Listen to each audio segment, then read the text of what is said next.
ndabahaye mwiriwe na kaze mwebwe mwese muri kumurakurikirana ibiganiro by'isamirizi Kazoza FM. Ikiganiro ni KU.ZÍKO, ikiganiro KU.ZÍKO tuganira ivyerekeye imico n'akaranga mu Burundi. Ikiganiro KU.ZÍKO tugikurikirana iminsi yose kuva igihe cy'isaha 1:30 z'ijoro kikarangira igihe cy'isaha 2. Diogene Rukundo ni jewe ndi kuri micro, mu buhinga bw'ivyuma Raja Tunga. Ikiganiro KU.ZÍKO, kaze mwebwe mwese.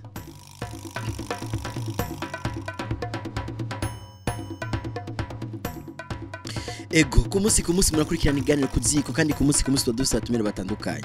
Mugikurikirana ku radio Kazoza FM, ijwi ryo kugwiza umwembu 103.3. Kuri no munsi wa kane ntitwabibagiye ko turabakunda cyane, twobaheba ko namwe ntimwoduheba. Ku munsi wa kane rero kuri no munsi tuzufisa abatumire bavuye muri les éditions gusoma muri radio ko minsi ya kane iheze mu ndwi 3 ziheze twavuze édition gusoma niki, turinjira indani baratuyagire byinshi mu byerekeye ibitabu yandikwa ryavyo n'ibiki n'ibindi. Rero kuri no munsi turafisa abatumire babiri baje kutuganira kandi kuvyerekeye ibintu byo kwandika, gusoma ibitabu n'ibiki n'ibindi. Mperewe bamfu bwanje yitwa Maité. Mwiriwe Maité. Mwiriwe Diogene. Ni sawa urakomeye? Yego nawe urakomeye. Kaze kandi mu studio za Kazoza FM ijwi kugwiza umwembu. Urakoze cyane. Wibutse uno munsi kugwiza umwembu burya? cyane gose. Yego ntiyaje wenyene uno munsi. Buryo bwanje hari umwigisha muri kaminuza yitwa Aminadab. Mwiriwe neza Aminadab. Mwiriwe neza Diogene. Yego urakomeye cyane nawe. Yego ndashimye. Yego kuri uno munsi tugeze ku mugoroba, ijoro rigomba ritangure. Washoboye kwibuka kugwiza umwimbo no munsi? N'ubu nje mva ko kivi. Yego kandi n'ubu tugomba tuwugwiza. Yego cyane gose. Kaze rero mwebwe mwese muri kumara dukurikirana kuri 103.3. Radio ni Kazoza FM, ijwi ryo kugwiza umwimbo. Kiganiro na nicakindi nyene KU.ZÍKO, tuganira na mwebwe ivyerekeye imico n'akaranga mu Burundi. Maité je yambwiye ati ndabafitiye umutumire akomeye cyane. Mugabo maze kubona uyu mwigisha mu university ndavuga nti nakomeye gusa, ahubwo ararengeje. Rero none Maité ngira ngo ni wihavu dusigurira igituma watumiye uno munsi Aminadab. Aminadab uri umunsi namutumiye ko ndamufitiye ibibazo byinshi. Narimve hano yimubariza ndabura. Ugenda muzana kuri Kazoza FM abinyishirure neza. Ego azeka nangore. Aminadab ndakuramukije kandi amahoro neza. Ibibazo byanje radio ni zabindi nyene rero. Hari igitabo gishasha twimirije kubona. Ico naco cyitwa ngwiki. Nagira no yaraje kukubaza. Ibitabo byimirije gusohoka ni byinshi. Arananguye. Cyitwa les sagesses paysannes du Burundi. Ego ico ndakiyibutse. Uco kibona? Ico nyene. Je ndafise ikibazo. Oya, ndafise ibibazo. Nta kibazo hera ku cambere. Okay. Aminadab. Woshaka kubwira abariko barumvise Kazoza FM nanje ndavyumvireho. Ico gitabo sagesses paysannes kirimo ibiki? Ni gitabo c'urukundo, ni gitabo kivuga kuri kahise ku Burundi, ni gitabo c'ingwano kirimo ibiki?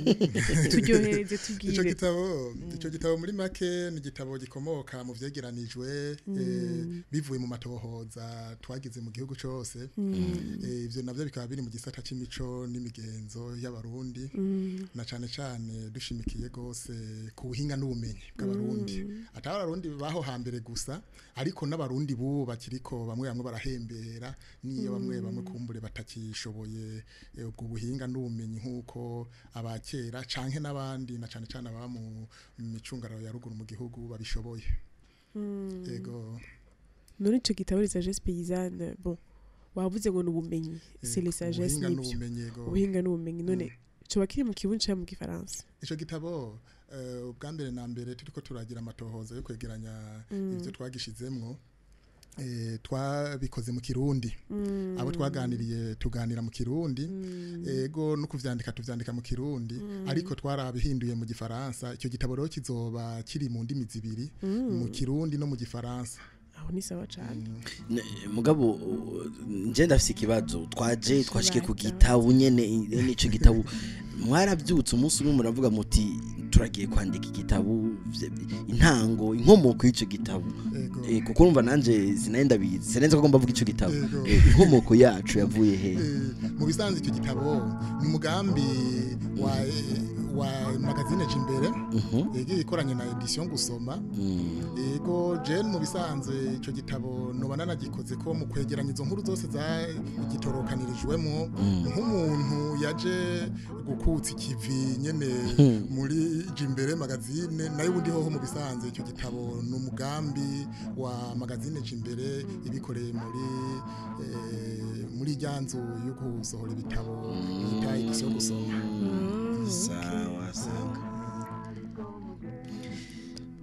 None burya turumvise yuko ari umugambi wa magazine Jimbere ariko nk'umuntu yagiye gutororokanya inkuru ngira ngo hari byinshi Maité aza kukubaza mugabo imbere ko twinjira indani basi ho wobuzi inforo yacu gifise ni kubera iki ico gitabo kubera iki mwagite gukora kuri les sages paysannes mbega les sages paysannes tugisigura gute mu Kirundi imbere ko tubandanya naho les sages paysannes burundaises nibaza yuko nkuko nagitahuye jewe nagitahuye nk'ubuhinga n'ubumenyi bw'abarundi nivyo iciyumviro cavuye muri Jimbere ariko jewe sinovuga nahawe ico gikorwa nk'umuntu yoza azanye ubuhinga bwo kwegeranya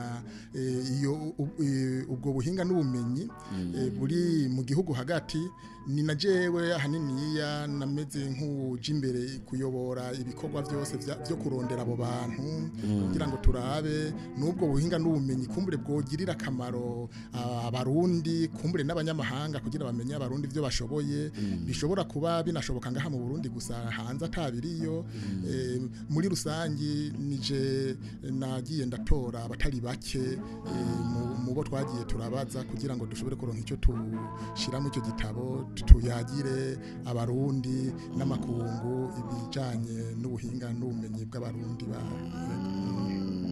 neza cyane Maité yego ndashikiriwe none Aminadab ndakubaza mu gucagura abantu bafite ubuhinga n'ubumenyi mu Burundi yego mwarabika imyisunzike yego kubera turi mu gisata cy'imico n'imigenzo y'abarundi igihugu naco buryo ukuntu kitunganije hirya no hino guhera mu ntara kumanuka no mu makomine haba hariho abantu mu butegetsi bajeje ivyo by'imico n'imigenzo ivy'akaranga ugasanga none hariho n'amashira hamwe mwamwe yaba y'abarundi canke abandi bose bashima gukurikiranira hafi ivy'imico n'akaranga by'abarundi baba bari hirya no hino mu gihugu akenshi wasanga dufise amanimero yabo canke bamwe mwe tubazi kuko nka jewe mu bisanzwe nga muri kaminuza y'u Burundi nsanzwe nkorera muri kiya gisata cy'imico n'imigenzo nijo gituma abatari bake nari nsanzwe ndabazi kubaca ko rero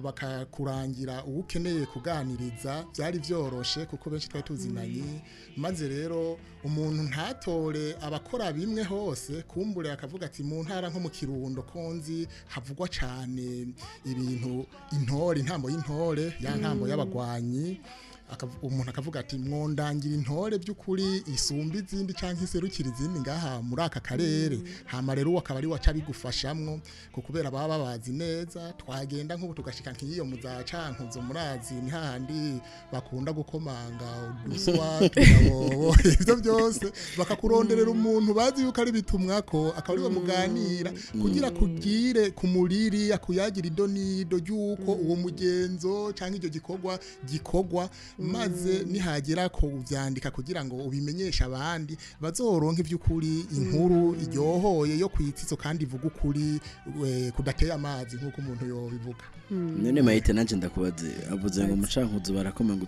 utunyabo uradisharice nagomba ndakubaza kumaze kudufungura utunyabo n'udukoko tuguruka iswa urazizi iswa ndazigo nico kimwe si kimwe gose ariko mugo n'ubwoko bw'iswa mugo twoko duto ziri ubwoko kwinshi muri rusange yego ikindi kibazo rero narangica ni sawa ndaguhaye akanya nanda bise umwanya wanje ikindi kibazo canje none Aminadab muri urwo rugendo mwagize mu gihugu cose hirya no hino ikintu cyaca gutangaje cyane gusumvya ibindi byose muri urwo buhinga n'ubwo bumenyi mwagiye murabona ngira mutari munahatsi nikiye cyaca gutangaje cyane uvuga ati aho tuka kizoryohera abazogisoma Ibyantangaje ni byinshi kuko ahatari hake niyo umuntu yabasanze azwi yuko ivyo bintu bibaho canke bikogwa wasanga hariho byinshi utabiziko ugasanga rero umaze kuronka inkuru ido nido uko bimeze ibitangaje ni byinshi cyane gose kuko nk'ubu murabona ko dusanzwe tuzi yuko abarundi bazi kuvuza imiti y'ikirundi muri rusange ariko hariho nk'indwara zimwe zimwe tuba twumva yuko no kwa muganga zinanirana mugabo bishitse ukagenda ugasanga ahantu mu karere nyene kahakure gose hane woko yoza ati nta nikiza nkeka cyo turukayo aho ugasanga hari umuntu ashobora kuhavura iyo ngwara ugasanga bamwe bavino za Bujumbura canke mu yindi mihingo y'igihugu batumberayo ugasanga inzira yaranoze bose bagiye kumuraba uratangara cyane ngira ngo uravyumva nawe nk'ubu nk'akarorero je novuga nko ngaha mu Cibitoke ni ingwara isanzwe yamayashikiye abantu imvune umuntu bishitse akavunika nk'ukuboko amagufa agatandukana hariho abatari bake abafise uburyo bagenda kwa muganga bakabavura bamwe mu musanga amaguru amanitse ugasanga aramazeyo nk'amezi canke n'umwaka kuri bamwe hariho nabo bavuga bati burya wewe hano ivyo ukunda yuko tukuvura niyo twokumanika n'imyaka 2 bakabahitishamwo yuko icyo gihimba bakica ariko ngaha mu Cibitoke muri komine Mugina twaragiye turahasanga umuntu avuze imiti y'ikirundi kandi si n'imiti myinshi n'imiti nk'ibiri acanganya gusa akavura umuntu iyo mvune yananiranye nabajya babandikiye kuja hanze kuyivuzayo uwo muntu akamuvura gakira kandi wewe rero ntibinateba rongo bimare ico kiringo cyose kinini nk'umuntu yari kuvurwa nko mu mwaka amanitse mu bitaro ntaba no ngahi Bujumbura canka handi ari gihe usanga hamaze amezi 2 canka 3 ari karamusiga uwo muti ko bukeye ko bwije akanduruka gatangura gutambukira ku kibando akazohava atambuka neza ubu rero hariho n'abaganga bamwe bamaze kumumenya iyo babonye umuntu ari nk'uwagize nk'isanganya bavuga bati nimwandike gusa muce muri bijya bintu nyene byo kuja mu mategeko hama nimwaheza kubironka zijya mpapuro kugira mukurikirane ibyuko bavuza kumbure mugo muce mugenda kwa naka hariya mu Cibitoke n'umuntu yitwa Manyanga si Manyanga nkuko numva batari bake bavuga bati Manyanga n'ibintu nyene bihushanye canke bitatororanye niryo zina giwe niryo bamwise nk'uwo muntu aravura imvune igakira iyo ariyo yose aho hantu hasubiremo amaganga uri heri mu Cibitoke majahe mu Cibitoke Mugina abantu bita muri zone Muyange ego hama mugabo si uwo wenyene hariho n'abatari bake bandi nk'ubu turetse n'ibi vyishano naryo nyene usanga hari abantu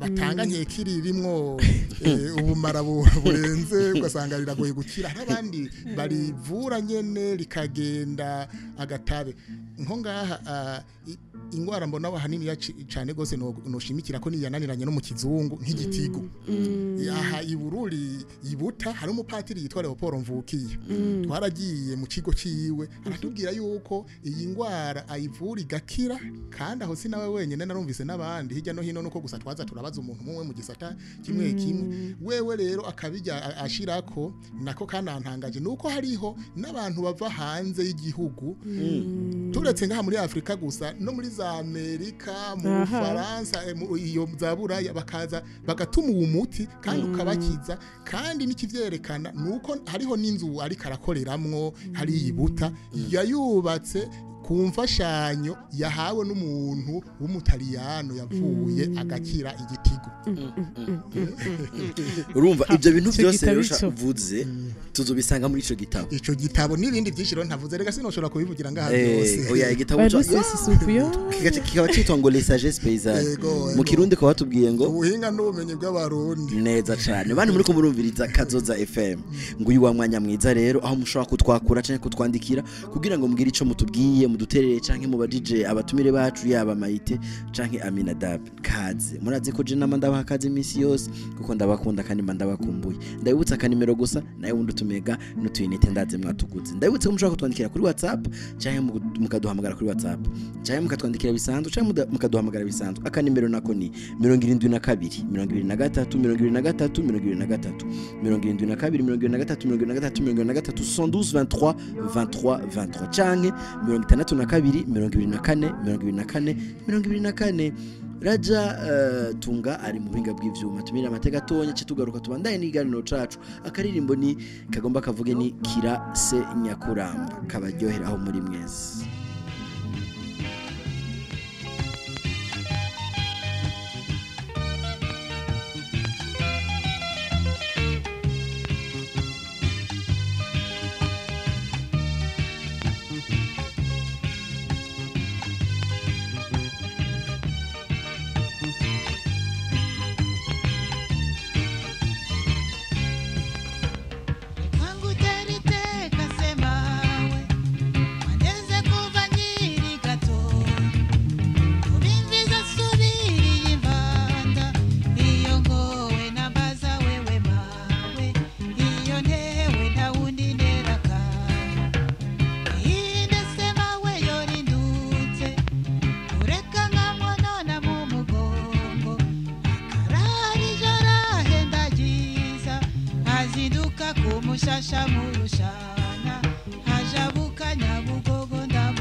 Ikiganiro kuziko muri kumurakurikirana kuri radio Kazoza FM kuri no musi wa kane turonse umunywanyi wa mbere ngira ngo allo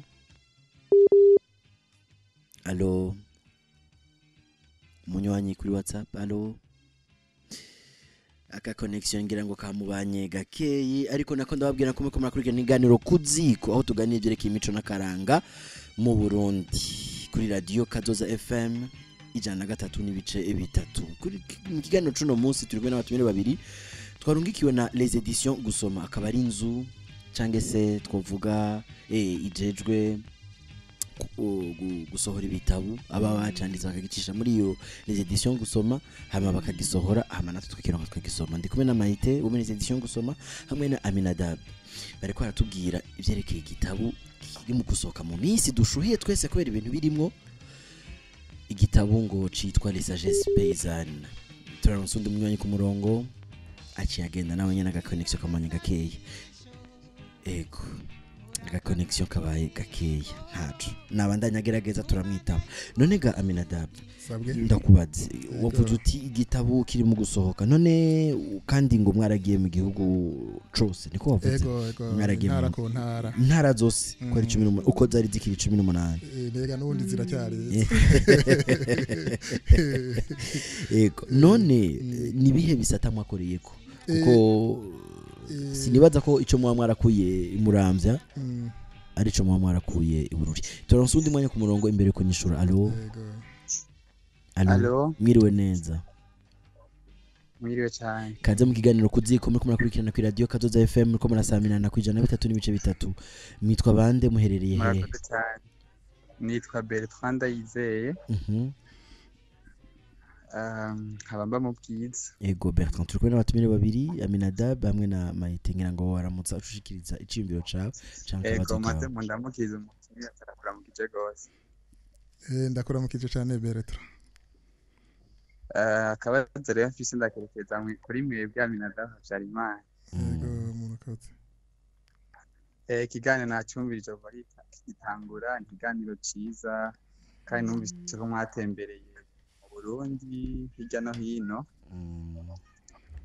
Muramenya ku bijanye n'ubumenyi n'ubuhinga bw'abarundi. Akabazo rero mfise none ubwo bumenyi n'ubuhinga bw'abarundi mwasanze cyane cyane ababufise gose abo mwasiganira ni urugero rwose cyangwa ashaka kuvuga ngo twasanze ugaruka ariko bijukira cyane kwerekana ubumenyi bufise cyangwa abakuze nako kabazo mfise. Yego urakoze cyane Bertrand kuri ico kibazo cawe. Nivyo nkuko bivuze twaragiye igihugu cyose tugenda turabaza tuganirana cyane cyane n'abantu bafise icyo bazi bashoboye mu by'ubuhinga n'ubumenyi. Mu by'ukuri ibintu bisanzwe byakorwa kera nk'imigigwa imigenzo n'ibindi bikorwa nyene biri mu mico n'imigenzo y'abarundi abo twasanga babimenyereye cyane gose bakagira icyo babiyaze ko nyene tukagenda dushize ipfa n'abantu bariko barakura bakuze kiretse yuko hariho nabo twashoboye kuronka bageze mu zabukuru kuko ndibuka yuko nk'umuntu yari afise imyaka akuze cyane kurusha abandi bose mu bo twayaze afise imyaka 88 ni wa wundi nyene twagenda akaba ari karaducira umugani ariko kandi ntikibuza ko iruhande y'uwo n'abandi bari mu myaka 50 60 40 habayemwo n'abandi bakiri bato bavize mu myaka ya za 25 nk'umuhungara aho twasanze aha igihanga ariko ararondera guteza imbere imico n'imigenzo y'abarundi abicishije mu muziki. Nicyo gituma mu by'ukuri abatari bake twaganiriye barakuze kuko benshi twamera nk'ababacisha umugani baducira umugani ariko hariho no mugwaruka abariko baritaho iby'imico n'imigenzo y'abarundi kandi nabo twanagiye turatera n'intege duti nimwe muzobandanya guteza imbere ibi byose inyuma yuko aba bariko barakura barenganye. Murakoze cyane nakwishuye neza kumbure.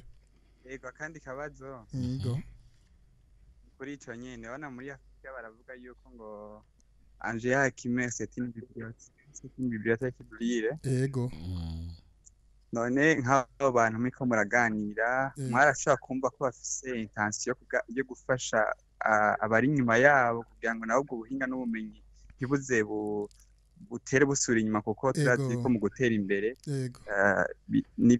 iterambere ribagiza mu gihe rigize umugisha muri kubu muri kazoza no ku imagination azoza. Ego ndavyumva nivyo hatari hako kabazo rero none barafise ishaka ryo kubyigisha abana babo kugira ngo ntibize biherengetere mu bice n'akaranga by'Uburundi. Ego abatari bake mu bo twagiye turayaga hariho bamwe nko mu by'intambo n'ibindi usanga ari nabo bakuru b'imigwi canke ari bo bigisha abandi ariko kandi no mu by'imyuga nyene usanga ikorwa n'umuntu ku giti ciwe cyangwa ugasanga ni imigigwa yo mu miryango.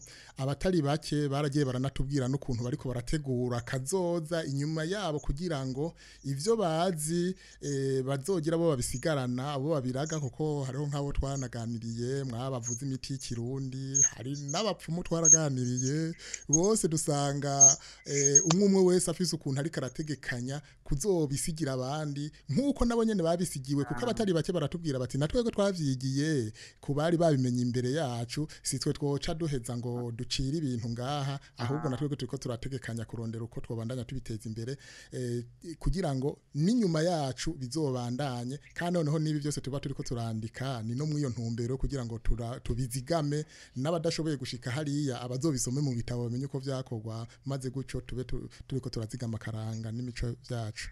Ego murakoze namwe murakoze namwe.